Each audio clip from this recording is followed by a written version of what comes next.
Kumusta mga kabasketball? Itong Super Chris TV, nagbabalik po uli sa inyo para bigyan kayo ng latest update. Ayan, last dance na po for Japet Aguilar mga kabasketball at tuluyan na ngang nag-retire dito sa national team or sa Team Gilas Pilipinas itong si Idol Japet Aguilar. So, matapos nga yung dekadang pagseserbisyo sa bayan nitong si Japet dito po sa Gilas Pilipinas ay nagdesisyon na po siya na ito na po yung kanyang huling game.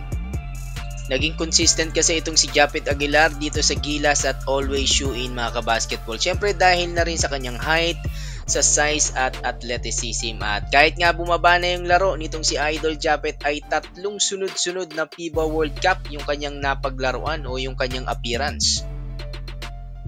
And now, Japet Aguilar calls it a career. And dito po sa Super Chris TV, nagpapasalamat po tayo at saludo dito kay Japet Aguilar at syempre para mag-giveaway na din dito sa mga batang players. Speaking of young blood mga kabasketball, AJ Edu is making his way now to Gilas Pilipinas. And he's here to help Gilas at isang agile big man itong si AJ Edu na may height na 6'11". So athletic at higit sa lahat batang-bata pa itong si AJ Edu. Nakita natin yung kanyang full potential sa FIBA World Cup. Walang takot talaga makipagsabayan itong si AJ. So malakas ang katawan nito. Galing lang po siya sa injury pero nagawa pa rin niya yung role niya to defend Karl Anthony Towns.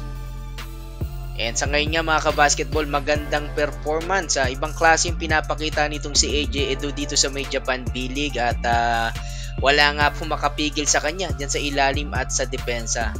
So ito yung gusto natin kay AJ Edu, no? Since batang Gilas, no? Malakas yung loob ng batang to, no? At napakatapang. Even legit NBA player, imagine, no? Hindi siya takot makipagsabayan. So panoorin natin mga kabasketball saglit itong highlights nitong si AJ Edu ngayon dito sa may Japan B-League. Ayan.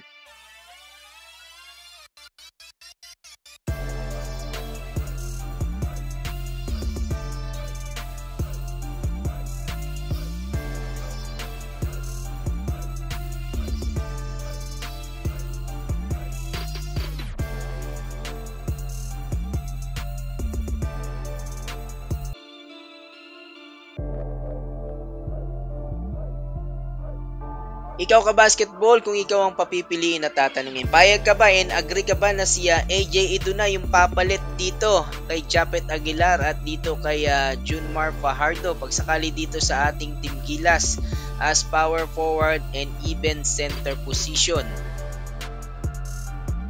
Ayan, ka-basketball, alam ko meron kang gustong sabihin, i-comment mo na yan sa baba, mag-like, share, and subscribe.